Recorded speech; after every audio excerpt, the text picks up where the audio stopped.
Hey, what's up, guys? John Rettinger with John4Lakers.com here. I am back from vacation, so thank you all for the holiday wishes. The same back to you. Hope you guys are going to have a nice holiday with your family and friends. Holidays and New Year's are coming soon, so it's a good time to remember what's really important.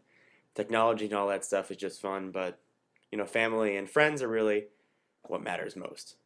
So while I was gone, some interesting things happened. I danced with some elves, evidently. I'll put a link to that in the sidebar. Definitely worth checking out. And I saw that Apple announced that Steve Jobs won't be presenting at this year's Macworld, and in fact, this will be the last year Apple will be at Macworld, both of which are a little bit sad.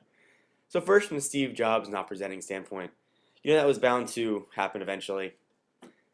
It's a cycle of CEOs, I suppose, and maybe his time is winding down. And perhaps he wants to be less in front of the camera and have his health less scrutinized every time he shows himself. There's always rampant speculation about his well-being, and I can imagine that takes a toll on a man. So whether or not that's the case, I don't know. But what actually does make sense to me is Apple no longer presenting at Macworld, and I think that makes sense for a few reasons. First of all, Apple is no longer a niche product. They don't need these grandiose, bi-yearly conferences to show off their products anymore. It used to be Apple was you'd see a Mac one in every 100 computers. Now you go to any college campus or graduate campus, and you probably see 40 to 50% Apples. And those students are going to soon be businessmen or women that are going to use Apple products, and the market share is going to continue to grow. They don't need to grandstand with these events anymore.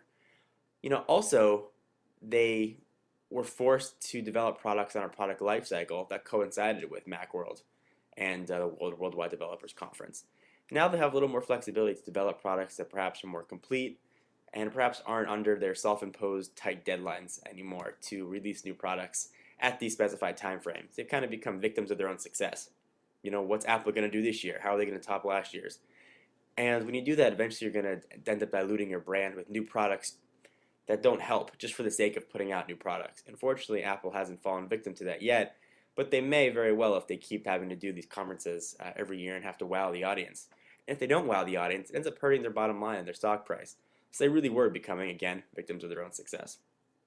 Also, another reason they don't need these big conferences is Apple can very easily send out invitations to the press 2 weeks in advance and hold their own events for particular products. They can hold an event like they did a few months ago for the new MacBooks and a few months prior to that for the new iPods. They can still hold these events that are product specific, but when the products are ready to be developed and ready to be shown, not when, to January, what's Apple going to do? So those are just kind of my random thoughts and musings. I don't know if you agree or disagree. Leave your comments down below. I got a ton of new videos coming up for you guys. Xbox videos, phone videos, some more Apple videos coming up real soon. Back from vacation and energized, so stay tuned for those. And I'm wishing you and your family a happy holiday. I'll see you guys in the next video. Bye-bye.